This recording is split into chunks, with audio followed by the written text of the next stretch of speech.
السلام عليكم، ازيكم حبايبي؟ يا رب تكونوا بألف خير وصحة وسعادة يا رب. النهارده بإذن الله هنعمل مع بعض الكسكسي بطريقة بقى عبقرية جدا. بنص كيلو سميد هنعمل الكسكسي الجميل ده، ما شاء الله. شايفين بقى الجمال؟ بسم الله ما شاء الله، جميل وطعمه في منتهى الجمال، فعلا اتمنى تجربوه. هنعمله مع بعض خطوة بخطوة وبكل سهولة.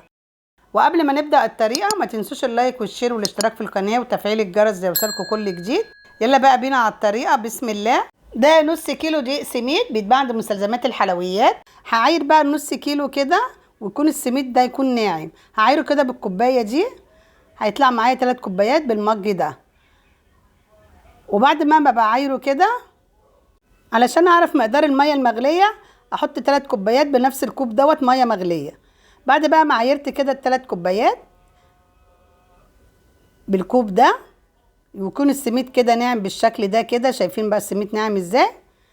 هجيب طاسه على النار، وهجيب سمنه كده بلدي بتدي طعم حلو قوي للكسكسي، واحط 4 معالق كده بالمعلقه دي كده سمنه بلدي، واسيبها لحد ما تسيح السمنه خالص وتسخن. وهقلبها بقى كده لحد ما تسيح. وبعد ما ساحت بقى السمنه، هضيف بقى السميد الجميل الناعم ده، وهقلب كويس جدا لحد ما السميد يتشرب من السمنه. واهم حاجه حبايبي تكون النار متوسطه، تكون موطياها كده شويه، واستمر كده في التقليب لحد ما السمنه والسميد يندمجوا مع بعض كويس جدا. واقلب كده لحد السميد كده ما يفرفر كده ويشرب من السمنه. شايفين بقى الجمال ما شاء الله. يا ريت نمشي على الخطوات بالظبط عشان يطلع معاكي الكسكسي ناجح 100%. وبستمر كده برده في التقليب، ما بشيلش ايدي خالص وانا بقلب لحد ما يندمجوا مع بعض كده ويديني اللون المصفر كده الفاتح. كده بقى شربت السمنه مع السميد. هجيب بقى نص معلقه كبيره كده ملح واقلبه، وهجيب 3 كوبايات ميه مغليه. اهم حاجه تكون الميه مغليه عشان يستوي السميد كده ويديني بقى الكسكسي الناعم الجميل مفرفر. شايفين بقى انا عايرت السميد ليه بقى؟ عشان اعاير بيه كوبايه الميه المغليه بالشكل ده كده. ما تخافوش بقى كده هيكلكع منكم، بس جربوا بقى الطريقه دي هتعجبكم جدا. وافضل اقلب كده لحد ما السميد يتشرب من الميه بالشكل ده كده. ما بشيلش ايدي برده من التقليب لحد ما يفرفر معايا كده. ما تقلقيش خالص من ان هو عجن كده، بس لما يستوي بقى هيفرفر معاكي كده ويديكي الكسكسي الجاهز بالظبط. وبستمر كده في التقليب. شايفين مش هيعجن ابدا طول ما انا ايدي شغاله كده بالسباتشوله واقلب لحد السميد كده ما يستوي مع الميه المغليه. شايفين بقى الجمال ويفرفر كده معايا واقلب. ضروري بقى نقلب كويس جدا، واجيب بقى من تحت لفوق كده والحته المكلكعه كده افركها بالسباتشوله واقلب كده. ما بشيلش ايدي خالص من التقليب عشان ما يتحرقش منك، واقلب كده بالسباتشوله واضغط كده بايدي لحد ما يفرفر معايا. شايفين بقى الكسكسي بدأ يستوي يفرفر معايا. سهل بقى ولا مش سهل؟ عملنا الكسكسي كده بطريقه عبقريه جدا وسهله واقتصاديه. شايفين بقى الجمال؟ بدأ يفرفر معايا اهو، واضغط كده ويديني بقى الكسكسي الجاهز بالظبط. ايه رايكم بقى في الحلاوه والطعامه دي؟ ما شاء الله، اللهم بارك. وبقلب كده وبستمر في التقليب لحد ما يستوي خالص السميد مع الميه المغليه. يا ريت يا حبايبي نمشي على الخطوات بالظبط عشان يطلع معاكي الكسكسي ناجح 100%. وبستمر كده في التقليب. كده بقى استوى معايا الكسكسي. شايفين بقى الجمال مفرفر كله واستوى اهو.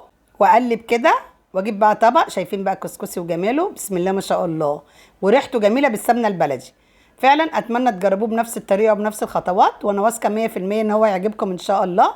وتقولوا لي ايه رايكم في التعليقات. ولو حضراتكم استفدتوا من الفيديو وعجبكم الفيديو، لايك وشير للفيديو. وهوزع الكسكسي كده في طبق التقديم. شايفين بقى جمال الكسكسي مفرفر ازاي ومش معجن زي الجاهز بالظبط، واحلى من الجاهز كمان. واوزعه كده بقى في الطبق التقديم ده كده. وشايفين لونه كسكسي جاهز بالظبط، فعلا جميل ويستحق التجربه. هو ده الترند الجديد اللي طالع، فعلا جميل جدا ويستحق ان انت تعمليه في بيتك اوفر كتير من الجاهز. هجيب بقى زبيب وفستق، عين جمل سوداني، سكر بودره، جوز الهند المتاح عندك. هزين بقى الكسكسي كده بالسكر. السكر ده حسب رغبتك، ده سكر مطحون طحناه في الكبه.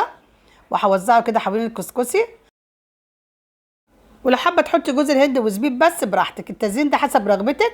والكسكسي دوت في ناس بتحبه بجوز الهند والزبيب بس والسكر البودره، براحتك. وهزينه كده بجوز الهند، وده سوداني برضو هزينه بيه وفستق وزبيب بيدي طعم حلو جدا. عايزاكم بقى تجربوا الطريقه، هتعجبكم جدا وطريقتها سهله جدا. فعلا الكسكسي جميل ما فيهوش ولا غلطه وطعمه احلى واحلى. يا ريت يا حبايبي نتفرج على الفيديو للاخر عشان نستفادوا منه.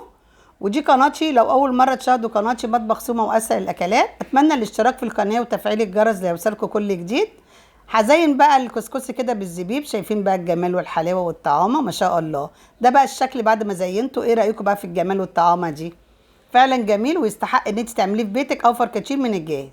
يلا بقى حبايبي ندوق الكسكسي الجميل ده. اتفضلوا بقى معايا يا حبايبي.